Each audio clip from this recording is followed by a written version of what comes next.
আবির হক, আবির লিখছে sorry actually লাইভে এমনিতে অনেক আন্টি দেখি বস্তি টাইপ, আপনাকেও ভেবেছিলাম, but you are really are literate and pious maintaining purdah according to Islamic sharia aunty respect, good, keep it up.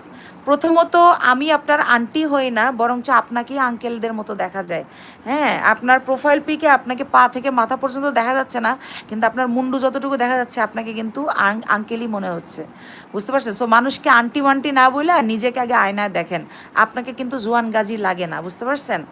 আর কে কীরকম সেটা বাছ বিচার করার যোগ্যতা আপনার আছে নাকি সেটাকে আয়নায় দেখেন। ঠিক আছে? আপনি যাদের লাইভ দেখেন সবাই কিনা আপনি ফালতু কথা বলেন কিভাবে? সবাইকে আপনার শত্রু নাকি?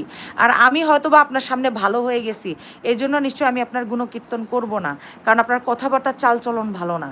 সো হুট করে আমার লাইভে আসছেন বস্তি মনে হলো, আবার হুট করে ভালো কিছু দেখলেন তখন আবার বলতেছেন অ্যাপ্রিসিয়েট করতেছেন। কেন রে ভাই? মানুষকে ফালতু কথা বলে কি মজা পান? আপনি কি আনএজুকেটেড নাকি? অশিক্ষিত লোকরা কেমন জানেন? মানুষের লাইভে যেই ফালতু কমেন্ট করে বসে। So you are one of them. Change your personality first, হ্যাঁ, and look at the mirror, then see your personality first, তারপর মানুষকে জাজ করবেন। আচ্ছা, সুলতানা আফরোজ, আপনার স্কিন এত ভালো করছেন কেমনে আপু?